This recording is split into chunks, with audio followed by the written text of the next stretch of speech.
que Jésus a dit, aime le prochain, vis l'évangile. Mes frères et sœurs dans le Seigneur, qu'est-ce que nous devons encore livrer, sacrifier? Nos conditions et nos préférences. Pour que moi je te serve, mets-moi dans telle communauté. À l'époque, il y avait un langage.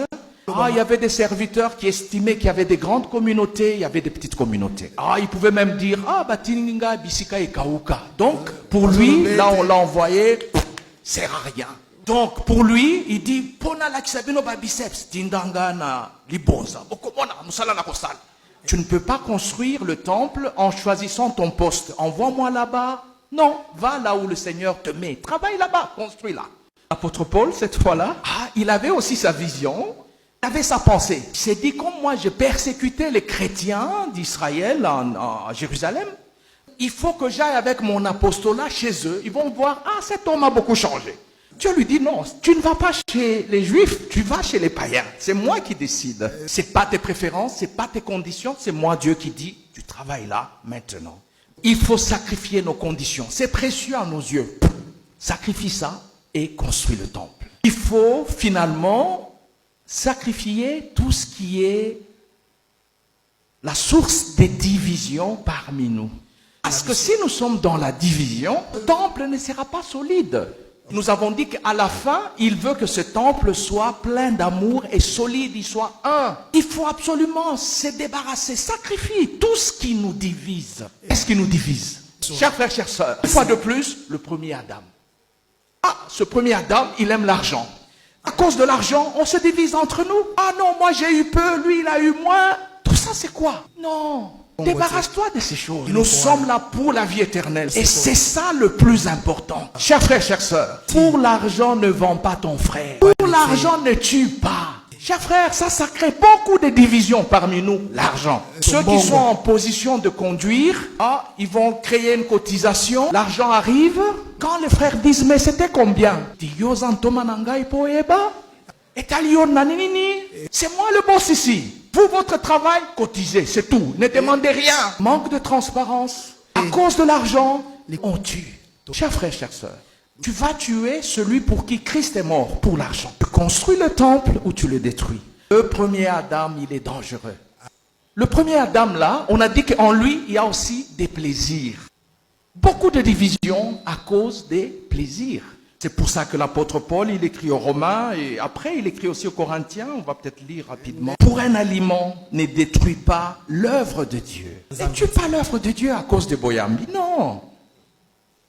Il est bien de ne pas manger de viande, de ne pas boire du vin et de s'abstenir de tout ce qui peut être pour ton frère une occasion de chute, de scandale ou de faiblesse. Si en mangeant quelque chose, je scandalise mon frère, j'arrête. Pas parce que je suis forcé, mais parce que je l'aime.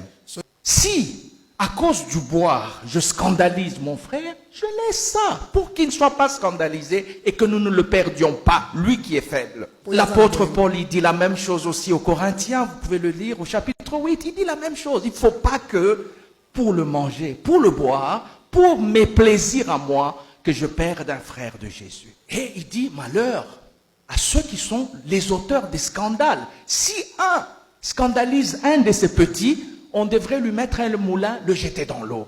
Attention au scandale. Surtout nous les conducteurs. Peut-être l'apôtre ne sait pas ce que tu fais. Peut-être que le conducteur ne sait pas. Mais il y en a un qui te regarde, qui dit, mais ce frère ici, il ne fait que scandaliser mes petits. Il mérite le moulin, on le jette dans l'eau. Sacrifie ce qui amène aux divisions. Et le premier champion de la division, c'est les égos. Le vieil Adam. Un autre champion, les appartenances. Nous sommes les Bangala, on ne parle pas au Baluba. Et vous trouvez là, quelqu'un vient, première chose, non, tu construis le temple, papa. Non. Jésus n'a-t-il pas dit à cette maman, vous les Juifs et nous les Samaritains, on ne se parle pas. Qu'est-ce que ça vient faire? On ne peut pas être encadreur, mais on est encore dans les bicolos, les minocos. Tout ça, c'est quoi? Ces choses nous divisent. Nous ne sommes pas là pour ça. Christ nous réunit. Toujours dans les divisions, l'apôtre Paul en parle aussi. Ça a commencé, c'est un esprit qui existe depuis longtemps. Il dit, j'apprends que parmi vous, il y en a qui disent, nous sommes de Paul. Ah, d'autres disent, nous sommes d'Apollos. D'autres disent, nous sommes de Céphas, de Pierre. Alors il dit, qui d'entre vous a été baptisé au nom de Paul ou de Céphas? Personne. Tous, vous avez été baptisés au nom de Jésus. Ces appartenances-là nous divisent. Il faut sacrifier ça. Peut-être qu'à Kin, on ne l'entend pas beaucoup, je ne sais pas, je n'entends pas trop ça. Et quand je suis à l'Est, j'entends les gens dire, nous sommes de l'époque de l'apôtre Kabéa Paul. Kabéa Paul, personne n'a été baptisé en son nom, c'était un serviteur. C'était un instrument de Dieu. J'espère que bientôt les gens ne vont pas dire, nous sommes d'Ebner. Oh, vous êtes les petits ici des Tati. Non, non, nous sommes à Jésus. Transcendons toutes ces divisions, elles ne servent à rien. Bien-aimés frères et sœurs dans le Seigneur, les choses qui nous divisent, expertise, connaissance, expérience, c'était déjà là du temps de Jésus. Qui est plus grand?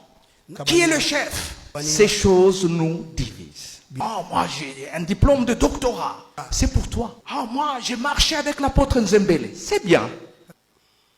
Toutes ces choses ne peuvent pas nous diviser. Nous nous attachons à Jésus. Et ça crée beaucoup de jalousie. Pourquoi lui là, moi je n'ai pas? Pourquoi? Des envies qui ne servent à rien. Il y en a, comme on a dit, qui cherchent les conditions ou des préférences. Ça ne sert à rien. Débarrassons-nous de ça. Et c'est ce que Abraham avait compris. Il était avec son neveu Lot. Il dit, Lot, toi choisis ce que toi tu préfères. L'autre il dit, là-bas il y a les matiti, là-bas il y a de l'eau, je vais aller là-bas. Abraham a dit, moi je reste Bisika et Kaouka, je reste ici. Et à la fin de l'histoire, qui a été le plus béni? Abraham. Donc il avait compris que l'essentiel, je suis avec Dieu, je sers à Dieu. C'est tout. Le reste, il fera son travail. Bien-aimés frères et sœurs dans le Seigneur, si nous les encadreurs, nous travaillons dans cet esprit-là, le peuple de Dieu, les frères et les sœurs que nous conduisons, que nous encadrons, ils se réjouiront, ils trouveront le modèle en nous et eux aussi viendront amener leurs pierres pour construire le temple. Au-dessus de tout, le roi se réjouira. Notre Dieu se réjouira. À la fin, quand il va achever son temple, nous serons un, nous aurons atteint la stature, et tel qu'il est, nous le verrons comme il est. Amen. Amen.